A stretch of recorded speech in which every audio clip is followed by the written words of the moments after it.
Yay! Hola.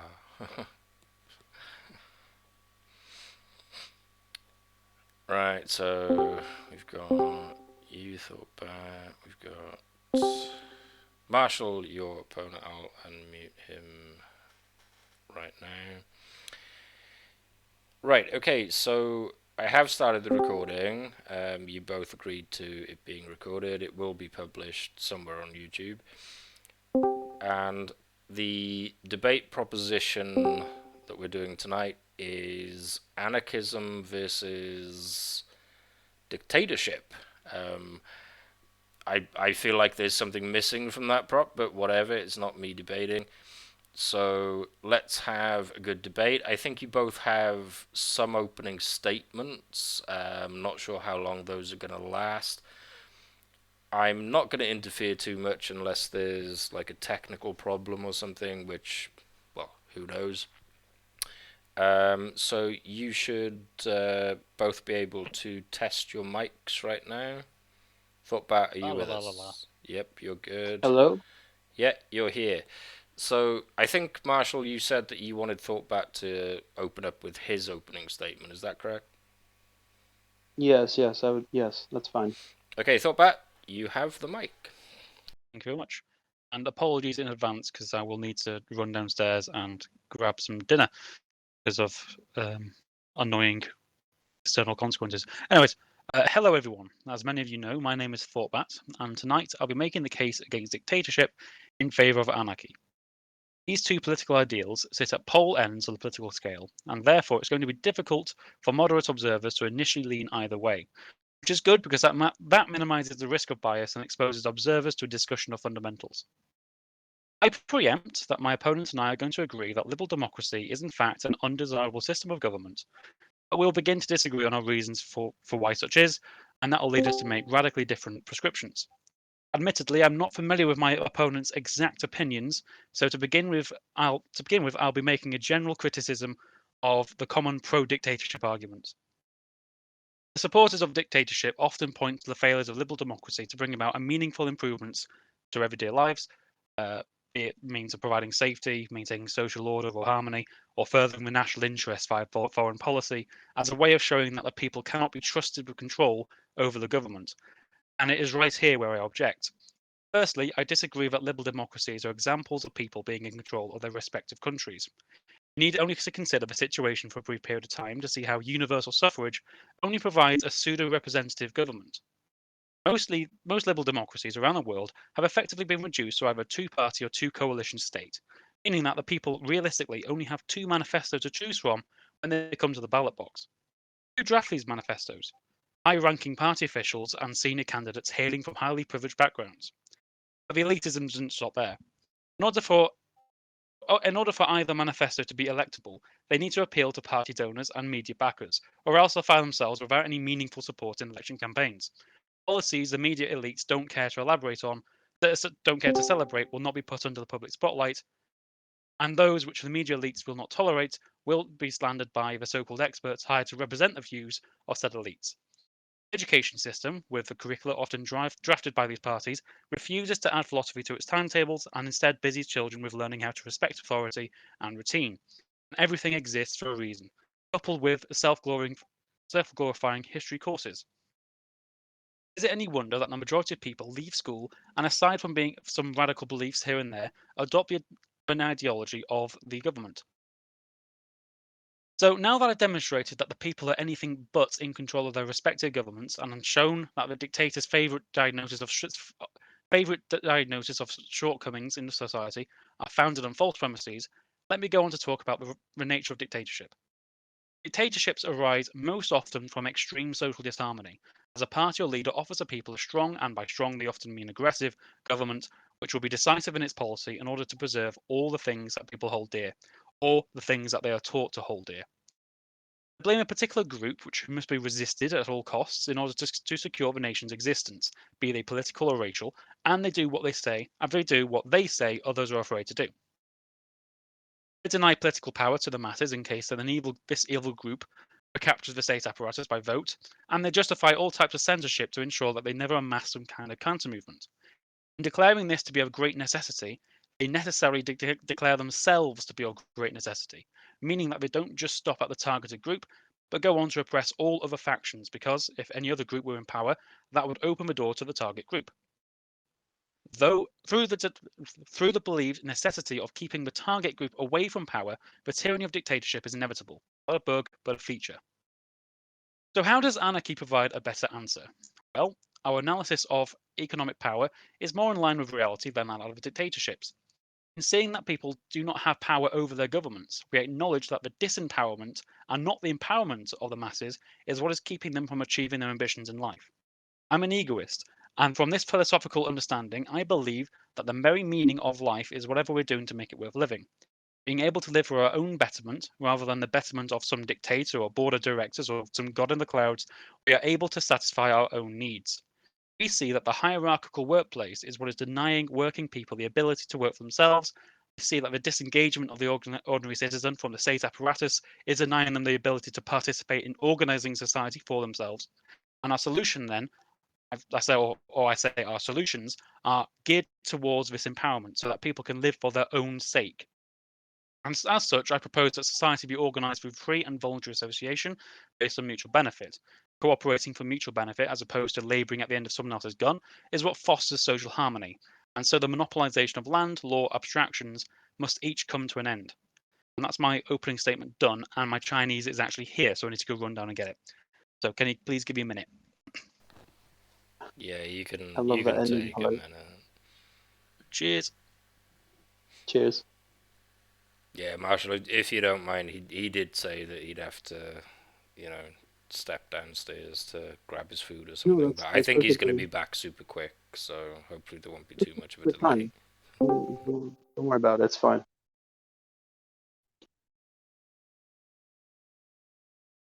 I am still making coffee, so it's all right. It's all right.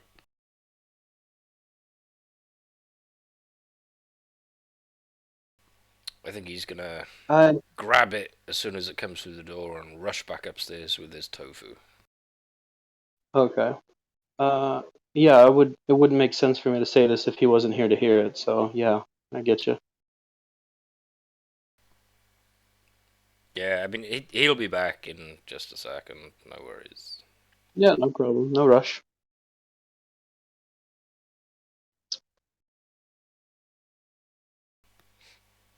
We could do a countdown timer, and if he's not back within the countdown, you can just declare victory. I guess, but I wouldn't feel satisfied. I don't think that'd be fair to him, but we could do that. Oh, who cares about being fair? Okay. It's alright, we just shoot the shit until he comes back, because I don't want there to be too much dead space. Oh, okay. I didn't really know, so right. But you said you were drinking tea or something, or was that him? No, that was him. I don't drink tea. Oh, I see. Yeah. Well, I'm Brazilian, so I really like coffee. I'm making it right now, actually. I'm not sure if you can hear the brewer. Well, I can hear something. Don't know what it is. Yeah. So yeah. It's kind of. This is very casual. I'm just thinking about talking about the weather because it's kind of cold here in Brazil. Oh, don't Yeah. get me geeking out about the temperature. Like, I'm known for that. I'm sorry. Apologize. Nah, you're Yeah. good. You're good. I think I might annoy Nick Liston until Thorback comes back. Nick, you suck. Hmm. Oh, poor he can't even. It's probably messaging you or I something. He could can't even say unmute him it. if he wants to say something. Like, I'm not trying to be mean or whatever. I understand. Nick, I've unmuted you just so that you can come back at what I said, because I don't want to be seen to be unfair.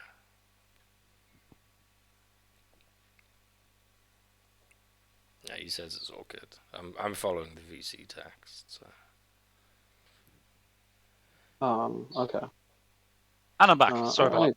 that. Okay, he's back. Right, I'm gonna remute Nick, and I will be quiet. So, I think it was your turn, Marshall, to give your opening statement. Yes, it's not very long, but it is an opening statement, yes. Yeah, go ahead. Okay, thanks. All right, good evening to everyone watching or listening to this. I'm Marshall, and I will be defending dictatorship in this debate on January 7th, 2022. I will provide with evidence as to why anarchism does not work. And my first example, I will go straight towards it. Uh, my best example of this is in my own country. There was a state in my country in which there was a pure form of anarchism. Whilst the police force was on strike, the economy was not functioning, and the supply and demand of products were not there. There was a stable form of, well, I wouldn't say stable, but there was a pure form of anarchism. And even though there was an equal amount of opportunity, in the end, there was not an equal amount of outcome. I really want to emphasize on that. There was an equal amount of opportunity, but there was not an equal outcome. This resonates a lot with me. And I feel as if that is the core reason why anarchism is not functional. That's just a quick summary. So yes, that's all I had to say. I have more questions though. Yeah, and I will get into the back and forth, which is arguably the best part of any debate or discussion. So I thought that you can respond to that. So you mentioned I didn't give a defense of dictatorship there, so that's one thing. Oh, You you're mentioned right. it, in fact. Another thing, I'm not familiar with any anarchist movement in Brazil. Just by saying it's a police strike, as in the law enforcement is unoperational, I wouldn't call that pure anarchism at all. I'd say that's more of a failed state, as in you have the government, but the government is unable to enforce its laws across a given area. So you end up with something similar to the Somalian crisis or something that's happening in Syria, and things like that. So I wouldn't call that an anarchist society in its pure form, personally. Okay. May I reply? Yes, you can. Okay. Well, I guess you could say it isn't. Definitively, no, it's not, because there's still a form of government. It just failed. So you are correct in that way, yes. But it is an equal opportunity where everyone is equivalent. But even with that, not everyone is equivalent. Being equal to someone else doesn't mean he's going to get the same result as you. And I did not. You're right. I didn't defend why I believe dictatorship would work, but I could if you want me to. Well, we can stick to the anarchism bit for a bit. I just need to stop eating. So, with regards to equality and equal opportunity and equal outcome, I don't think there's a difference between equal opportunity and equal outcome. If you've got a distinction between them, then you have neither. Because if you don't have an equal opportunity, then obviously you're never going to have an equal outcome. And if you haven't got an equal outcome for one generation, then you're not going to have equal opportunity for the next generation. I wouldn't call myself a equal opportunity, equal outcome kind of guy, because I don't really believe in that kind of super egalitarian anarcho-communism. But I would just sort of say, well, if there's no equal opportunity, then there's no equal outcome, and vice versa. Okay. All right. So you can't have one without the other, basically, is what you're saying. Yeah, exactly. So if there was no equal outcome, then there's no equal opportunity. Because think about it: if you have a generation, and let's say they all started off on the same level, and then after 10 years, you end up having a middle class, an upper class, a lower class, end up people in control effectively, and with all the privileges granted to them now through their own merit, let's say, for the sake of argument. As soon as they start reproducing, children of the wealthy and the children are of the impoverished, well, they haven't got equal opportunity anymore. It evaporates like that. So yeah, I'd say you need both. Well, I believe it will happen. Yes, I agree with that point. Like, of course, but I don't say you need them. Like, you should, for me at least, you should do your best to prevent this from happening. But you can never fully do it. You can try, but you won't succeed. But the best you can do is better than just allowing it to happen. No, I agree. I mean, I don't think equal opportunity or equal outcome is necessarily possible. If you want to argue about it in theory, if you want to achieve one, you'll need to achieve the other. The reason it's Yeah. not possible at all is because, well, quite simply, let's say we live in an egalitarian society spanning across an entire nation. Some teachers are going to be better than others, and you'll send your child to a better teacher just accidentally almost, and for there they have a privilege to the other students. Other students have to suffer shit teachers. I'll say have access to better education just purely out of where they're born sometimes, even if all the monies and all the rest of it is all equal. So yeah, you're never going to get true equality, right? But the whole point of what I was talking about earlier, in terms of like mutual benefit and this kind of horizontalization of hierarchy or moving in that direction, is that Okay. in solving some class conflicts within the workplace, just an example, you've now advanced progressively towards a sort of social harmony. So, Hmm. on the one hand, today we have hierarchical workplaces where the bosses own everything, they make the profits, blah blah blah, and then workers are subordinate. They make all the products, they make all the wealth, but a significant portion of that wealth is diverted from them and into the profits of the owner. Right? Now that creates a class conflict. So any kind of economic conflict can potentially go all the way up to chaos, as we've seen in previous revolutions in different countries and such, where the poor just end up cracking under the social pressures and just do a revolution and all the rest of it. When you have a cooperative and the workers are their own owners and they democratically decide these things, that class conflict evaporates. You don't have that class conflict anymore because the workers are the owners. They're now the same thing. Like, oh, who are you striking against? Yourself. You can make the decisions to improve your workplace and not be restricted by any kind of higher authority who will not grant those changes for his own sake. So that I think the movement towards an egalitarian society, although we'll never get to an absolutely egalitarian society, is the answer to how do we get to social harmony. Okay. All right.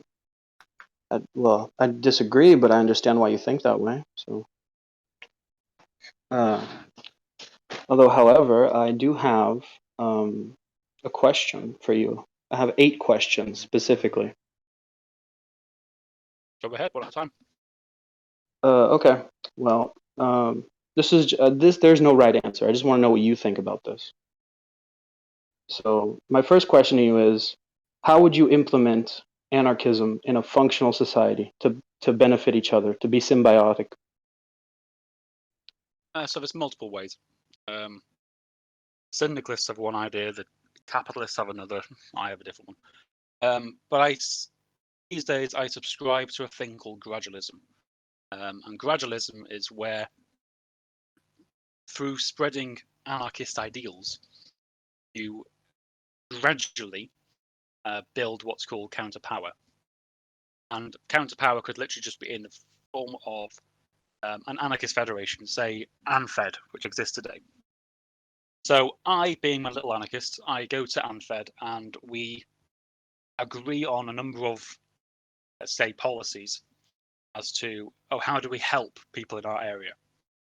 there's a poverty crisis in Manchester. How do we sort that out? So we'll start off by delivering goodies to the homeless. We'll start off by providing free education to children who are in deprived areas with poor schooling. We'll start off with those kinds of things. And this is what happened in Catalonia. This is how gradualism began in Catalonia. It wasn't through the unions, it was through federations. And as the need emerges for a radical change from liberal democracy, so I'm talking about like an economic crisis or possibly climate crisis, possibly some backlash from COVID, maybe some kind of crisis which renders liberal democracy untenable. Through our actions in the community, which gives us a good name, people may join these federations and participate in our own organizing. They become part of these organs which deliver food to people, they provide education, provide healthcare maybe, they set up cooperative enterprise, they set up banks, they set up unions, blah, blah, blah, blah, blah. And that is how anarchist societies have developed or emerged. It's a similar thing in Ukraine back in the 1920s where the peasants formed their own unions and they chose to be in local government for a time.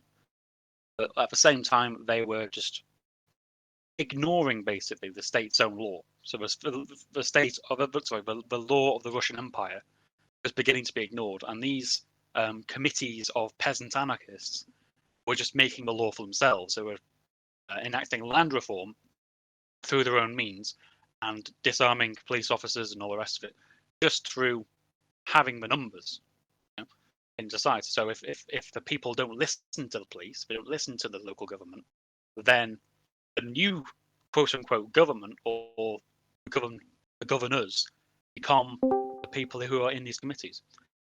So that is just the simple answer to how anarchist societies can evolve. There's other ways of doing it. Like in Christiania, there was quite a hippie movement that just went into some derelict buildings and they set up their intentional society there. So right now there's an anarchist commune of 3,000 people in Copenhagen who were basically just homeless people once who moved into these derelict houses. It was a squatters movement. And from then on, they've made their anarchist commune, and they've pretty much ignored most government policy since then, although they made some concessions on like, hard drugs and whatnot.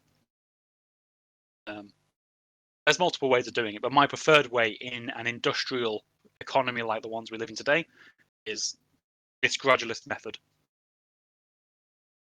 Okay, all right. Fine. I don't see, so to speak, I don't really see what the wrong in that. Your intention is good, but I don't agree with the way you're doing it. So yeah. What do you disagree with? But what do I disagree with? The way you go about it. The whole. All right, like specifically the part where I have to rely on the idea of giving someone the same opportunity. That's a disadvantage. To who? Sorry? To who? What was that? Disadvantage to who? That is a disadvantage to everyone. Is it? It is. It So, is. for example, I'm saying we're tending towards egalitarianism, right? Yeah. Would you suggest then that a non-hierarchical workplace, for example, where rather than listening to the whim of the manager of the company, the workers can decide what's best for themselves? That's a disadvantage to everyone, including the workers. Even if there is, let's say, so to speak, even if it was anarchy, right? And there was nothing that said, no rule that told me I had to follow said person, there would still be a form of hierarchy. Mm-hmm. It's true. It's not a self-defeating problem. Because Okay. anarchism is pretty much defined by the opposition to self-justifying hierarchy, or self-imposed hierarchy, right? So, Yeah. for example, something as simple as a king, right? The king claims ownership to a country. They declare it's theirs by divine right. God has said they're in power, and they arbitrate all their rules. They just pluck it from thin air almost. Or their council does. They're sort of political advisors, blah blah blah. And if you don't agree, he'll shoot you. That's a very reductionist way of putting it, but what I'm explaining is that this is a self-imposing kind of authority, kind of hierarchy, right? I Now, agree. let's say I was lost in London, and I come across a Londoner, and I ask him for directions. Well, at that point, a hierarchy is established between the guy I'm asking for directions over me, because don't forget what a hierarchy is. A hierarchy is a dominion of ideas. And what I mean by that is if you have an idea or you have a way of doing things, a suggestion, other people are going to follow it. So if I'm asking him where's the nearest barber shop, and he says, "Oh, it's down the alleyway and then to your left," I'm going to do as he says because I'm delegating authority to the guy who I think knows more than me. But this hierarchy is justifiable because the guy's not pointing a gun at me and saying, "You must go down the alleyway and then turn left, and then go to the barber's." I'm going to him because I want advice on it. I'm not initiating violence against him, so it's not like it's some kind of reactionary kind of violence. It's not like I was mugging him and then he imposed his authority through the right to his life and all the rest of it back on me by self-defense. Okay. It is a hierarchy, yes, I'll Yeah. agree, but it's a justifiable one, and the others aren't. Okay, fine. You see it as an unconscious suggestion, so it's not wrong. No, it's not wrong.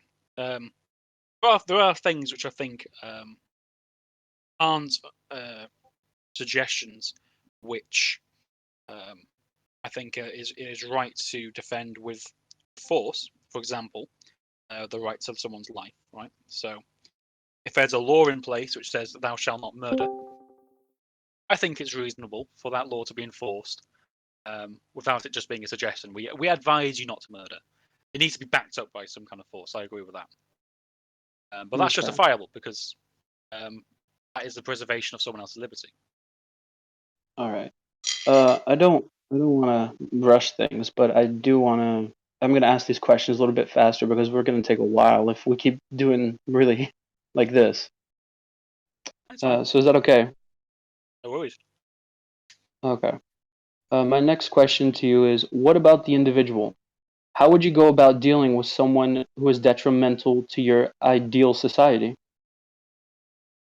So when you say detrimental to ideal society, do you mean like a murderer, or do you mean someone who holds political beliefs which run in contradiction to it?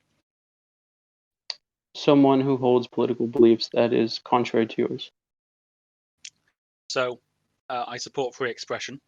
I don't believe that if you are a fascist, you should be locked up. So lucky for you. I do believe in anti-fascist action, though. So it's when they start developing a movement and acting on their manifesto that become the problem. They start establishing or imposing authority against other people. And that has happened in previous anarchist societies. Well, it happened when Makhno's Black Army went and wrestled the city out of the White Russians' hands. And then what ended up happening sometime was some communists got together and decided to become the new government. Makhno executed them because they were re-establishing the government, and that kind of to do so, you need to start violating people's rights. So you need to start either demanding mandatory funding, that's the main ones, or you explicitly initiate violence against other people. Those would be the things which it's justifiable to retaliate with violence. Yeah. Okay. So that's what you do about those people. But if you're just in a debate room and someone says, "Actually, I think we should go back to monarchy," then they should be free to make that opinion. I agree. It's Next question. it's not very dictatory of me to say that, but yeah, I agree. You believe in free expression and you're a dictator. Oof. Yeah. That's exactly why though. I believe in it because I believe he will freely express himself. So I have to prevent it because it is very dangerous. Do you want to crack on with the questions on anarchism? I'd like to get round to talking to you about dictatorship at some point, but I'd like to satisfy your curiosities first. All right. I'm gonna go this. Okay, I'm just gonna go to the questions that are the most important. I'm not gonna ask you all of them. The one I really want to ask you, this one I don't know what you would say. I had an idea with the other ones, but this one is really important because I don't know. Why do you call yourself an anarchist? Doesn't that alienate you? If you were an anarchist, wouldn't you just be an anarchist? You wouldn't have to say you were an anarchist. I say I'm an You anarchist wouldn't. because the label helps me portray my general political avocations. If you have a political conviction and there's a consistent theory behind it, I'd like to say I am an anarchist, and I'll point you to anarchist thinkers, and that is like the uniting what's the word trait that we can all sort of go to. So if for example, if I gave you an explanation about my thoughts and you didn't quite understand it, you could go to someone else who said they're also an anarchist, like Bakunin or Proudhon, and you can read their stuff, talk to them, and they're dead specifically, but you can talk to them and try and get answers from them as well. So that's quite a help tip. That's quite a helpful means of doing it. If I just threw my hands up in the air and said I go by no label, and you still don't understand a word I said, and then go to someone else, well, you'll never link it back to me, will you? No, I wouldn't. So that's why it's helpful. Okay. I see that from a perspective where you need an identity, but I don't see that with the core values of anarchism. Well, I mean, we are united in the fact that we oppose self-justifying hierarchies. But doesn't that make you? It's a label I'm happy identifying with.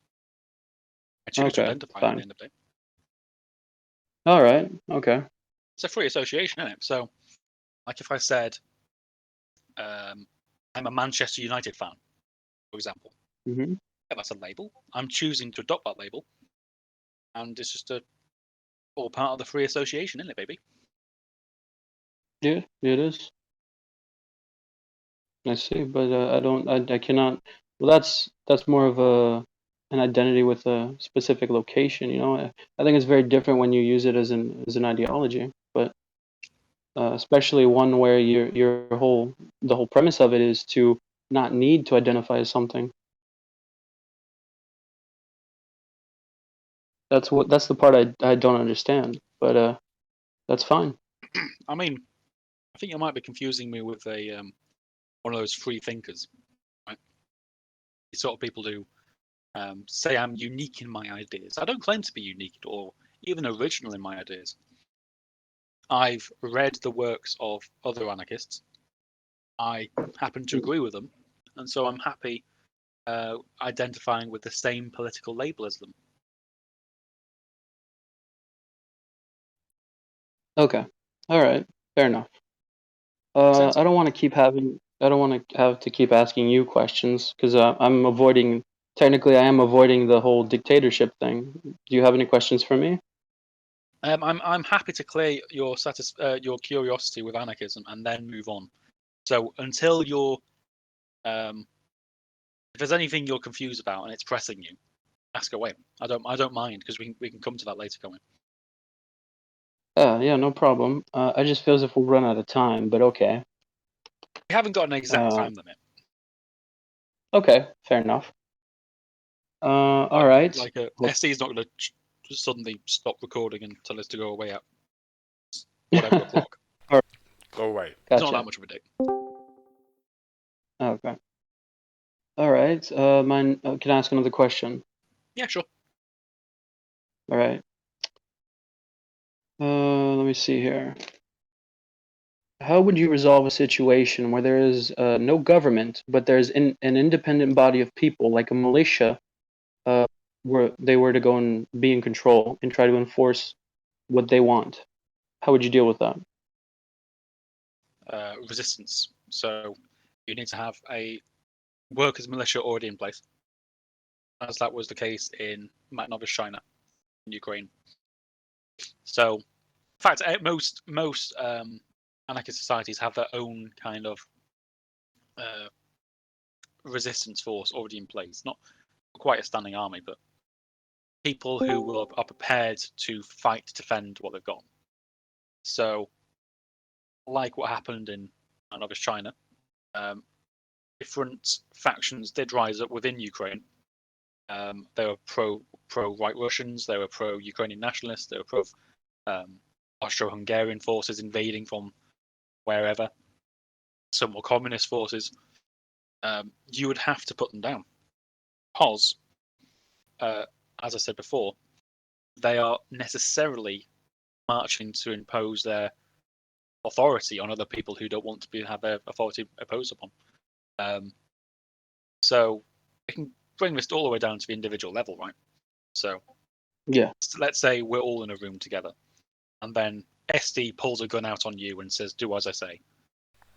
What would we do in that situation? Well, Gotta be me. We are in a room. because you're the miserable one. So SD pulls a gun on you, and then I will go against. I will initiate violence. Well, not violence, but force against SD to either disarm him or to stop him from doing that. Yeah? And that scales up. That justification does scale up all the way to like militia level. So Does that justify you taking precautions from that point on to prevent SD from keep doing this? What if he's known to pull a gun out on me? Would you be more cautious? So he's a proven danger to society. Well, in that case, yeah, detainment and rehabilitation is an order. Yeah. Okay. So Nice. I All need right. to be rehabilitated. I promised I wasn't going to jump in unless it was a technical problem, but you guys mentioned me. I mean, how can I not? There you go. Fine. Yeah, I appreciate you saving me. If SD is a danger to himself and others, and is clearly so, then yeah, he would need to be detained somehow. Okay. All right. Fair enough. Okay. Let me see another question here. Okay, if the government were to be overthrown, what would or how could you prevent something worse from taking over? It's the same question, isn't it? So the same kind of deal, Yeah, right? technically, yes. Because how would you establish a government in the ruins of the old? Well, it's got to be through a position of mandatory funding, so taxation. That's what mandatory funding is. Well, that's what taxation is, rather mandatory funding. And the arbitrary imposition of laws and rules. So, for example, my new law is to prevent you from going outside. Go outside and I'll shoot you. It's not justified. You haven't signed up for that, so why should we force that upon you? So, in my enforcement of this authority, I need to be resisted. Some means or another. And again, anarchist societies throughout history do have their resistance forces. Might not just Ukraine. I keep mentioning Ukraine, but Catalonia too. All right. Okay. All right. Technically, you gave me this example before with SD, but I asked the same question twice, just in a different. Hypothetically, it was different. Okay. Yep. I apologize for that part. No problem. All right, Matt, this is my last question to you about anarchism, okay? Okay. And I don't want to keep, I want to answer some questions as well. That's fine. Would you say this would, all right, this is more of an opinion. I'm asking for your opinion. Would you say this would have mainly a negative or positive impact in our world?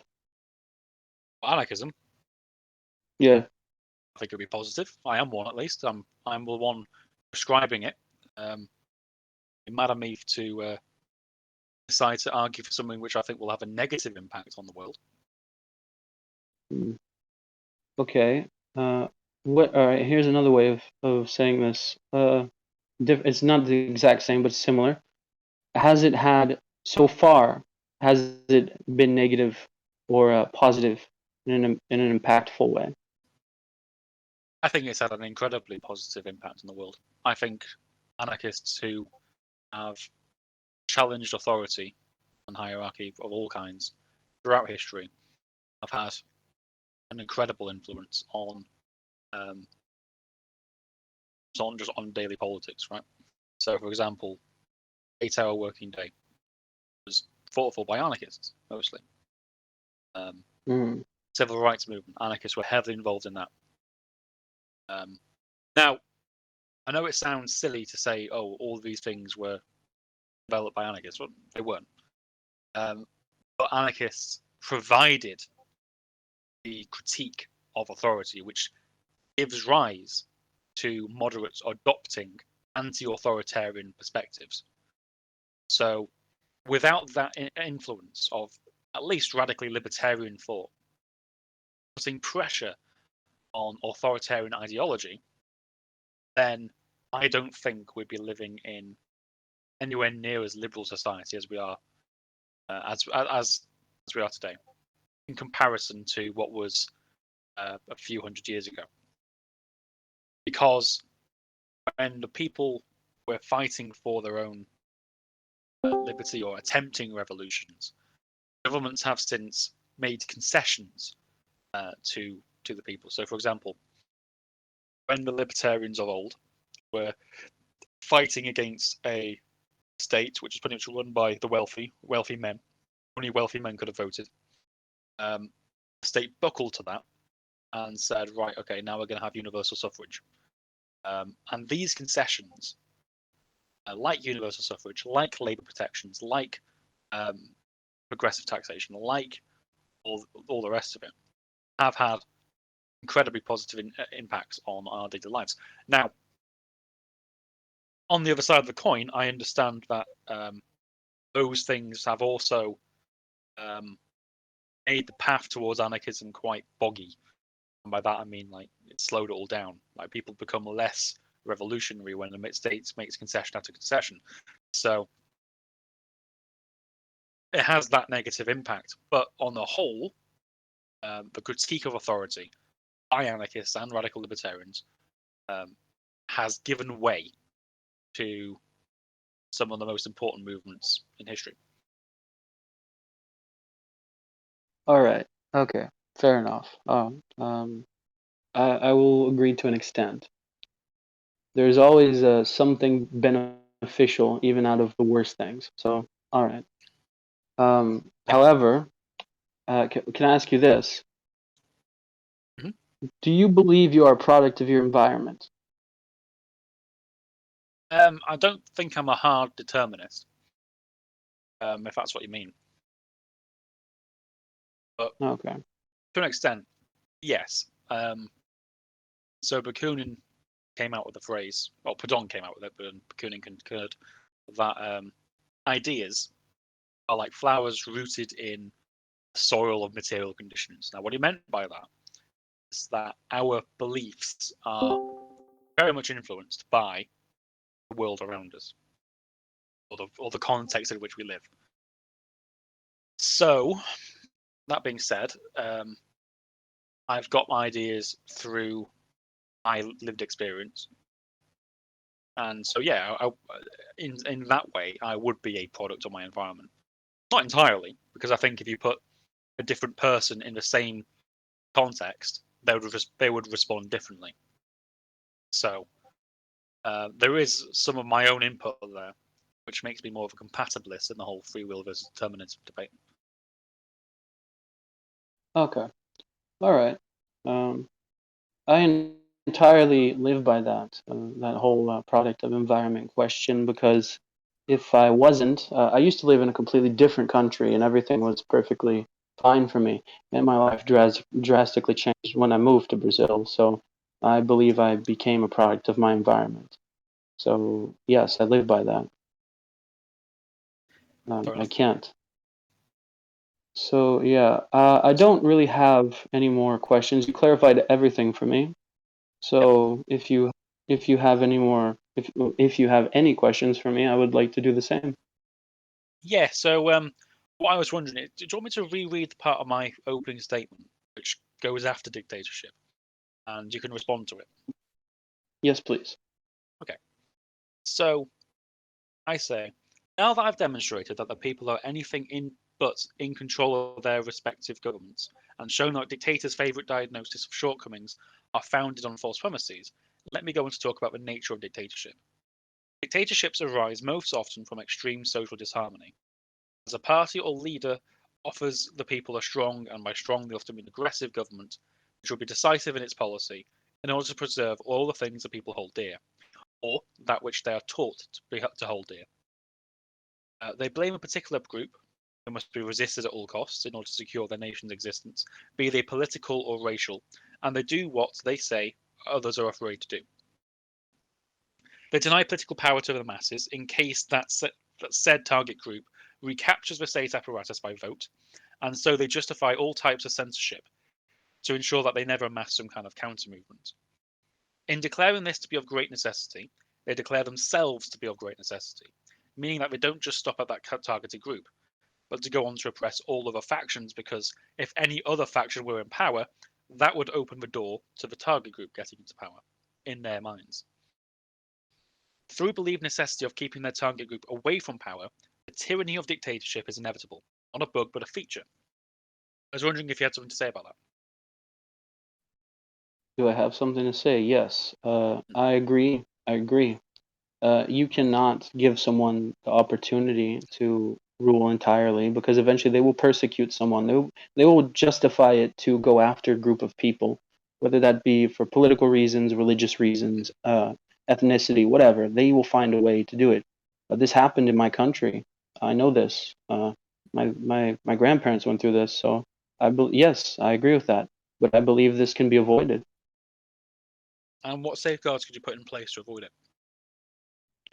What I would do to implement that, but like dictatorship, but avoiding this from happening. It wouldn't be a traditional sense of dictatorship, though. It would be. Oh, sorry, hold on. I have to charge my phone. But yeah, it would be. It would be a dictatorship, but it would not be traditional in the sense of I would take recommendations, but I would be the one who makes the final decision. So can you just paint a picture of what this structure looks like then? What the structure looks like. Something in between Russia and my country, what it used to be in the 1940s. That's what it would be like. Brazil in the 1940s was very authoritarian. There was no freedom. You couldn't go outside past 10, or else you would be arrested. Do I find this justifiable? If you put it just that way, no, I don't. But would I rather it be that way and not be able to go out at night instead? I can't go out at night, but I know that no one else can, and whoever does will get punished. So I don't have to worry about something bad happening. And if anyone else does that, they don't have good intentions. So yes, I realize I disagree with this, but that's exactly why I believe it should be done. Morally speaking, I don't want this to happen, but I know it should happen because this will avoid more tragedy. So it's like a preventing crime kind. I use that as a heavy example because crime statistics in my country are that of war statistics. They are ridiculous. So yes, it would be of a crime thing, and it would be safety. I believe safety is more important than freedom. So, what value is safety to an unfree person? I'm sorry, could you repeat that? What makes safety valuable to an unfree person? What makes safety valuable? The right Yeah. to, well, it's not really the right, the privilege to live. That's what it is. If you can't live on your own accord, which is what freedom grants you, what's the point? You're right. I can't live on my own accord. Even if I leave the place I live, even if I leave my country, I can't. I cannot say anything bad about my country because they will have me. They'll have leverage on me. They will have some sort of way to control me, even when I'm not there. I'd say I have family here, right? And Yeah. if I leave my country and then I go and I say bad things about my country, they will kill my family or something along the lines of not very good. So Yeah. So I would say, yeah. you don't live for yourself. That's the point. You don't No, live for yourself. So I don't live for myself. That's exactly why. Yeah. if you don't live for yourself, then why is it on you to demand security? Surely that's up to the If I state if don't, it gives you security or not. well, if I don't live for myself, I realize what you're saying. If I don't live for myself, then what's worth living for? That it? That's where it all comes from, yeah. But Okay. if you don't live for Well, yourself, then who are you to demand your own safety? I Is live that for. not the government's decision at the end of the day? I guess you could put it that way. But if I were to be in that position of power, I would say, or not even power. Let's say I was in the position of having to give up my freedom, in the position of not having power. I would say, fine. As long as if it benefits the majority, I don't care if some people have to. Well, I will care, but I will unfortunately have to agree with it because I think it is justifiable. So we're jumping ahead a bit there. So we've gone on from specific policies to which benefit the majority to the idea of dictatorship, which are two different things. Because you could have a party which has in its manifesto will um, shut down the city after 10 o'clock. You can have a party which does that, and you can vote them in. But Yeah. and that is possible. I mean, maybe it's not popular, maybe it's not likely that'll happen, but it is possible for that to happen. Right? So we would say then that okay, even if let's say I agreed with the idea that that policy was for the greater good, and the greater good is our moral imperative. Let's say I agreed with all that, and but that wouldn't lead to me directly to dictatorship. That will only lead me to putting that on the manifesto, or demanding that to be put on the manifesto, campaigning for that particular policy. So, what is it then about disengagement from the disengagement of the ordinary citizen, which is likely going to be yourself, from political decision making? Why is that a good thing? Hold on, give me 1 second. Yeah, take your time. Okay, sorry. Just to There pop in was for a reminder, you've been going for about an hour at this point. Just a time really reminder. Yeah, 1 hour. We okay. can keep going because Uh, got some juicy questions here. yeah, okay. Uh, well, sorry. I just wanted to. I paused it for a little bit because there was a car driving by. But uh, you want to know why I find that justifiable? Is that what you said? Attractive. So what's attractive about the disengagement of the ordinary citizen, who is likely going to be you as well, from political decision making? What's attractive about that? It's attractive that I know that there won't be. It will stay consistent. That's basically why. It'll be a consistent thing. And even if I disagree with this consistency, I know how it'll be, regardless of what I think, what I do, and if it's beneficial. by the core values, this will benefit me, my family, my fellow people from my country. If I realize this will help and it will consistently stay this way, I don't care if I lose my freedom. I think it's worth it. Yeah. So there's a problem, isn't there? Because you're jumping to the policy. So Yeah. I agree, policies can improve your situation. There's that. But these policies can be implemented by any kind of government, including an anarchist society. That can happen. And then there's the disengagement from yourself and political decision making. What I'm asking is, maybe you'll hope that X, Y, and Z policy will put in place. There's no guarantee of that happening at all. What's Wait, attractive about you not being able to have a say on political decisions? it has nothing to do with me. It has to. If I have the right to be able to do something, the next person will. So whatever they do will not benefit me. That is a risk. That is their freedom. They can do that, and I know they will do that because they are human.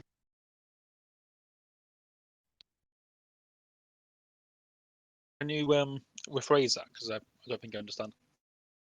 Okay, if I have the freedom to do bad to someone else, they have the freedom to do bad to me, even if they don't consider it bad, right? Even if it's perfectly fine to them. I don't want to risk it, so I don't want freedom because I don't want anyone to have it, even if that means myself. So we're still stuck on policies here. So I'm not asking about specific policies like laws against X, Y, and Z. I'm asking you about your ability to participate, your ability to vote on a policy. So let's say we have a dictatorship now. You think a law against a particular action will be beneficial to everyone in the long run. But you can't say that to that dictatorship. That dictatorship doesn't care what you have to say. They'll just carry on not criminalizing that action. But in a democracy, and I'm not a Democrat, but in a democracy, you can put that on the table and campaign for it, for that law against that action. You see what I mean? I think you're conflating policy with structure. Structure doesn't necessarily lead to the policy, and there's multiple structures which can lead to the policy. Okay.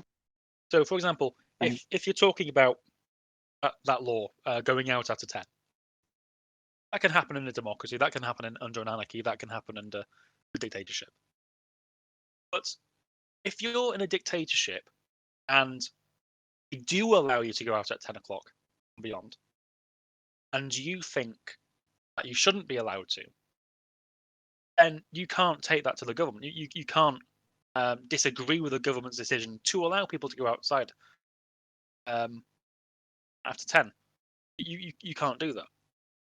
So I don't see how disengagement or I don't see how pushing you out of political decision making altogether benefits you or anyone else, because obviously dictatorships, they push everyone out of political decision making.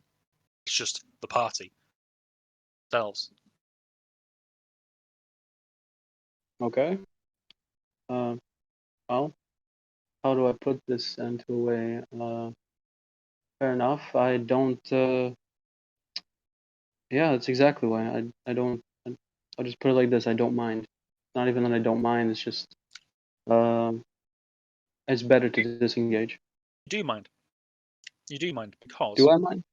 you do, because you think about well, I assume you mind for your own safety, and I assume you mind for your parents' safety, or family's safety, and so therefore I assume that you'll want the right policies to give your family more security somehow, right? And it might be that 10 o'clock one. That don't go out after 10 o'clock. You do care about that because you've expressed in this debate that you care. Now, if we put ourselves in a dictatorship where that rule isn't in place, you have no way of getting that across. If you protest for it, you'll be shot. So it's not a case of you not minding. Okay. This is, I don't mean to sound this way, all right? I assure you, I apologize beforehand. I really hope this doesn't sound condescending, but you say that as if it is a bad thing. I'm saying it as if it's a contradiction. Pardon me. It's a contradiction. Okay. It's a contradiction, yeah. So I'm saying you do mind because you are hoping for policies which keep you and your family safe. Yeah, you want that to happen, so you do mind. It's not like you don't care. You're not a nihilist. Oh, no, no. Yeah, I'll agree with that. Yes, I'm not a nihilist. I'm a pessimist. But Yeah. So there's a good distinction there. But you do want good things for your family, don't you? yes, of And course, not therefore, just my family. you do want policies to be implemented which benefit you and your family. I would preferably want that, but if me and my family, if we have to suffer, that's fine. I would not like it as an individual. I would not like it, but I would have no say. Right. So, are you now saying objectively that your opinion shouldn't matter? Yes. Right, okay. So, if objectively your opinion shouldn't matter, then why should I listen to you when you prescribe dictatorship? Why should you listen to me when? Okay. Because Because you're admitting that. Well, you're admitting. I don't think you believe this, like truly. As in, you might think you believe this, but in reality you don't. Because if you don't think that your opinion matters, you wouldn't be here hating me on dictatorship. You wouldn't be expressing your opinion, and that's the contradiction. Okay, all right. If I were to say for the core values, yes, my opinion matters. But if I had to withdraw my opinion in order to say that I believe in it, I don't mind. But that would be inaccurate. So I would not like it, but I would be willing to make that sacrifice, if that's better put. Um, so yeah, Okay, unlike when I see this in Anarchy. Okay, go ahead. so the contradiction then is you're saying that objectively your opinion shouldn't matter. Okay, the state shouldn't listen to your opinion on what policies should be in place. So if your opinion shouldn't be regarded, then why should anyone agree with anything you say? Why should I'm paying it? I think your opinion does matter, which is why I'm talking to you. I think my opinion matters, which is why I'm expressing my opinion, right? And I think really, you also believe your opinion matters. Okay, I'm not saying you're being deceptive. I think there's you're holding two views sincerely, not realizing they contradict. Okay, well, can I? All right, I'll put it this way. It is entirely hypothetical. That's why I think my opinion doesn't matter.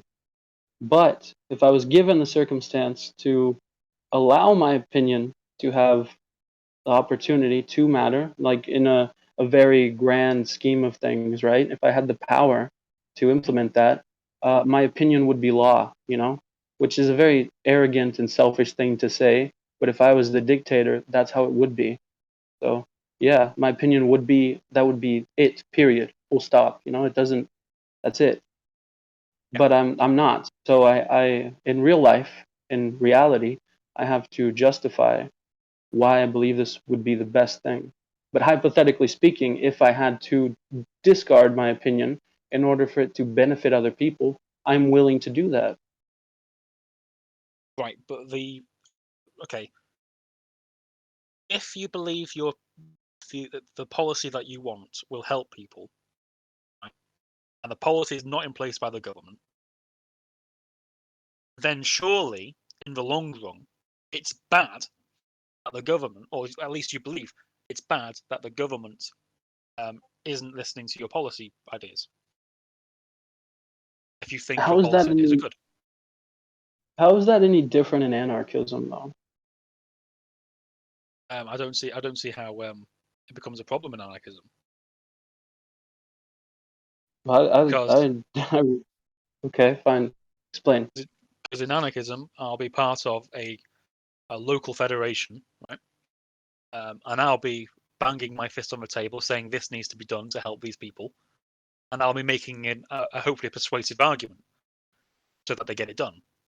At my federation, I have a say in the political process. Okay? I'm not surrendering my say, but you, despite having opinions which are very close to you on how to protect you and your family and how to better your life, which I think are very sincere, you're pushing yourself out of the political decision making scheme. Even though I agree that liberal democracy, well, I might agree. I mean, you might not agree. Even though I think liberal democracy doesn't do enough for it, it's better than dictatorship. Well, I clearly disagree, but here's how I see it, right? You can be there. You can do things in that form, right? You see it from an anarchist perspective. You can be banging your hand on the table, being persuasive as much as you can, as much as you want to be. But in the end, it doesn't matter. It only takes one person, one other person to disagree with you for that not to be able to be done. So it won't. It doesn't. Sorry, go ahead. Because let's say I'm in a room with 30 people. 29 out of 1 agree that funding should be put towards some homeless shelter. Well, that funding's going to go there.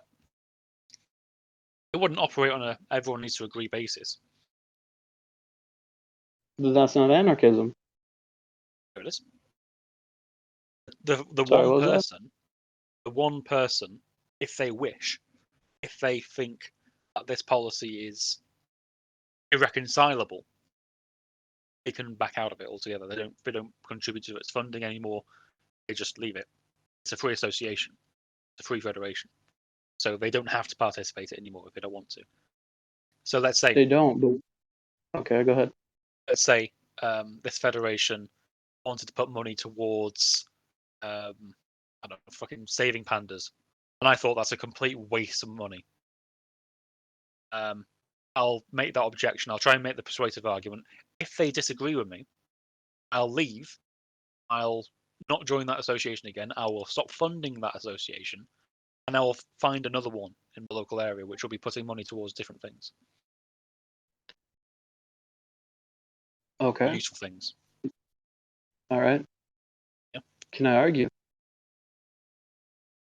Yeah, you can. Of course you can. Okay. All right. Let's say you manage to you disagree, and they manage to agree. They agree with the whole panda thing, and they start investing a lot of money, a ridiculous amount of money, into saving pandas. So much so that you lack opportunity, you lack income, you lack tangible things now because they are investing in something. This indirectly affects you because of the decisions of others. So it is not anarchism. You are not truly free because of their decisions. It will affect you in one way. Well, anarchism never sets the standard to be free from all external factors, does it? Just because people do things and it affects me. Like if my neighbour painted their house a sickly green colour, it's affected me. It's made my day worse because I have to look out and look at a disgusting house. I'm still free. That's their property. It's their freedom. I'm still free in my property. I can paint my house whatever colour I like. Still free from force and imposed authority. Because Okay, that's the you problem. have the. All right, yeah, I guess, but you have the concept of freedom. You have the idea of freedom, but you are not truly free, though. But fine, let's say you are. Let's say you are free. If you want to Go talk ahead. about freedom in the metaphysical term, which is slightly different to the political term. There's political freedom, Yeah, there's metaphysical freedom, right? So there's free will, yeah. libertarian free will. It's got nothing to do with libertarianism as a political movement. That's one thing. But you can have a determinist framework, but still have political freedom. I'm politically free. You know what I mean? So if I'm gay and the government's not persecuting me anymore, I am now more politically free, even if my actions are predetermined by the causal chain of the universe. They're two different terms. I think that might be a good way to move this into like closing statements and then the Q&A, because you guys have been going for about an hour and 20 minutes, something like that. Not that it's a problem, but I think we did agree that we could do a bit of Q&A. I'm fairly confident that there's other people in the room who would like to ask maybe both of you questions. Is that okay with you guys? That's fine. Marshall, do you want to do the closing statement first? I went first for the opening statement. I'd rather be last. I want to hear you. Okay. So, my objection to dictatorship and the ideology behind dictatorship remains in the contradiction. That is, if you find someone who is advocating dictatorship, they are saying that they do not believe that they, as an ordinary citizen, should have access to or should have a voice on political decision making. Therefore, I can logically conclude that this person who believes that they have no right to have a say on politics has no right to prescribe any kind of political structure, including dictatorship. Okay, and unless they are saying, "I want a dictatorship and I want to be the dictator," well, that's not a contradiction. That's a different thing altogether. But the dictator, in that case, is telling you that you need to be subservient to them, and you need to be pretty much give up your life to the state. And as far as I'm concerned, the meaning of life is whatever you are doing, which makes your life worth living to you in your eyes. As long as you are able to end your life is in your hands at all times. So you're always living for your own sake. There's no reason for anyone to give up their political freedoms to a dictator. And that's me done. Okay. May I? Of course, yeah. Your closing statement. Well, my closing statement would be this is exactly why I disagree with you and anarchism. The idea of people being able to freely choose is this precaution that I take in order to prevent this, because as long as you have the freedom, political freedom, even politically, you have the freedom to commit something, an atrocity, and so do I. So I think it's better that no one has that freedom, even myself. I don't trust myself with that. But if I were to be the dictator, this would not be my standard. I understand that, of course, because I would be the one implementing the laws. I would make what I say would be law. So, but I'm willing to give up that, and I understand what you're essentially saying. What Benjamin Franklin said: a person who thinks safety is more important than freedom should have neither. And I don't agree with that, but I understand why you do, and that's perfectly fine. I'd love to hear more about this. So, yes, um, basically, I believe it is justifiable. I could elaborate a lot more on this, but I'll just say it like that. That sounds very Neanderthal of me to say, but that's fine. It's all good. I want to make sure to thank both of you for a very cordial discussion there. That was interesting. It was good for me to listen to, and I'm sure the audience also enjoyed it. But we are now going to open it up for Q&A. Anybody who's listening, if you want to open your mic, just shoot me a text in the VC text. You can ask your question, or if for some reason you can't mic up, I can ask your question for you. Either way, it's not a right. Conan, you want to open your mic? Is that it? Like, I can unmute you. That's fine.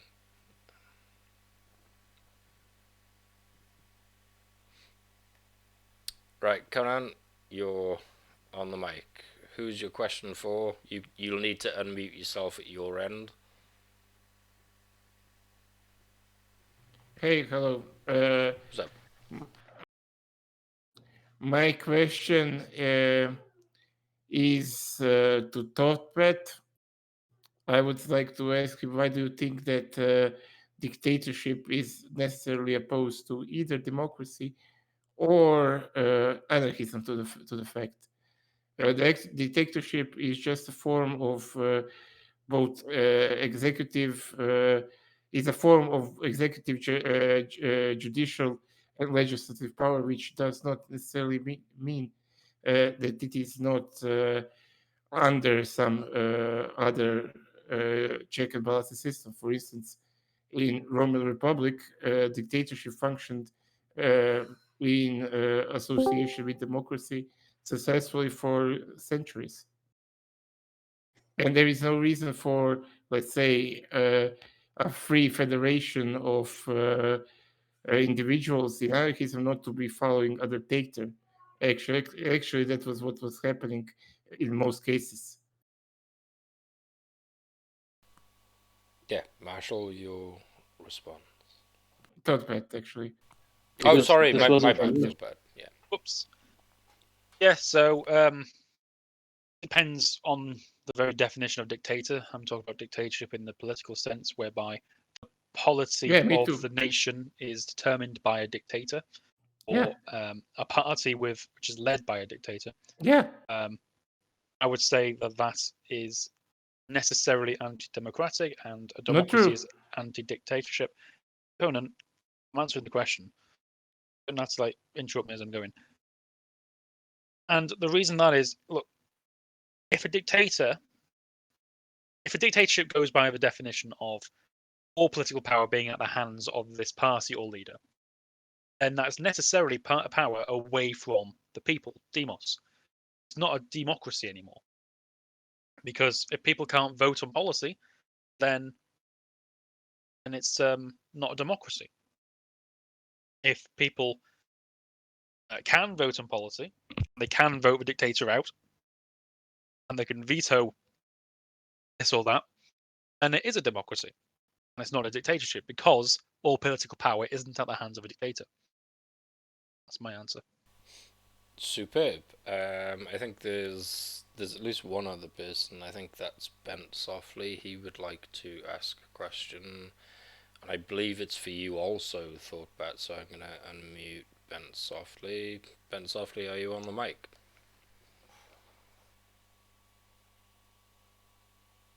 You'll need to unmute at your end. Hello? Can you Yeah. guys hear me now? Yep. Perfect. Oh, okay. Sorry about that.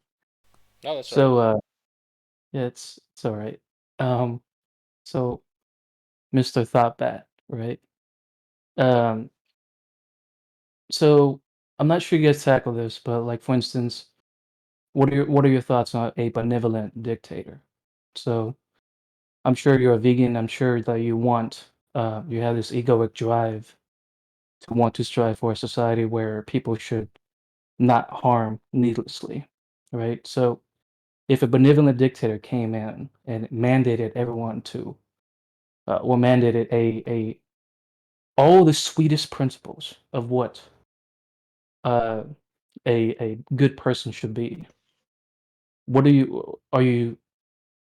sh- are you then for that particular dictatorship?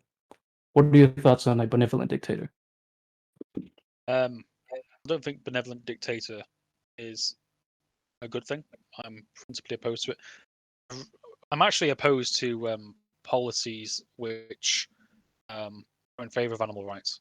I'm actually I was against the recent laws in Copenhagen which banned halal food. Because I don't think the government should be the one to make that decision. So, in terms of the benevolent dictator, well, if I'm a slave and I am not my own, effectively, I'm someone else's pit. Um, even if they're nice to me whilst they're in control of me, I'm still not free. I'm still not my own person. Um, Therefore, my life is now out of my hands, and therefore, I have no reason to live. And that's pretty much it. Just because my master, who owns me, is nice to me and he provides shelter and all the rest of it, doesn't mean that I want to be. I want to live for myself, effectively, not for my master. A benevolent dictator necessarily, whilst he's nice to his people, people are still his to command, and that's not a good relationship. Fair enough. It's a denial of their own selves. Can I follow up with that, Isti, or not? Yeah, of course you can. Yeah. Okay. So that thought that you're missing the bigger picture, right? The point is that your analogy with the hypothetical with the slavery, the benevolent dictator will get rid of slavery. Yeah, but I'm comparing the populace and their relationship with the dictator to that of a slave and a master, right? So No, the benevolent dictator will get rid of slavery. that doesn't matter. I'm comparing relationships. I'm not saying a benevolent dictator will have slavery there. I'm saying the slave master relationship is still on the same par as the dictator population relationship. Because the population don't have any political power whatsoever, and all political power is consummated with the dictator. Although the dictator might do nice things, and Hitler did do nice things for the German people. Hitler created the Bahnhofs, and Hitler gave out goodies to the German Aryan race, like nice holiday camps. They're not genuine holiday camps in fucking wherever it was. That doesn't mean that the position of authority is ever justified or necessitated.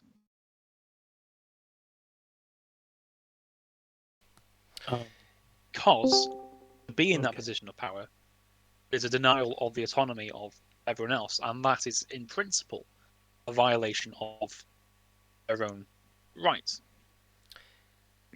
Here's what I think we'll do. Right, there's still quite a few people in the room. I'm not seeing any more questions or anybody who wants to be unmuted to ask a question. So I think in the interests of the recording that I'm making, I'll probably stop it here. But you guys can continue, and we'll just unmute everybody. Does that sound okay? I agree. Yeah. Yeah, fair enough. Want to thank you guys again for very cordial discussion there. That was super excellent. I'm just gonna bring up the screen. Right, I am now stopping the recording, and I have to wait 5 seconds before it actually stops. So I'm just gonna talk about a load of shit and 1, 2, 3, and a bit more shit. Right, okay, the recording is now stopped.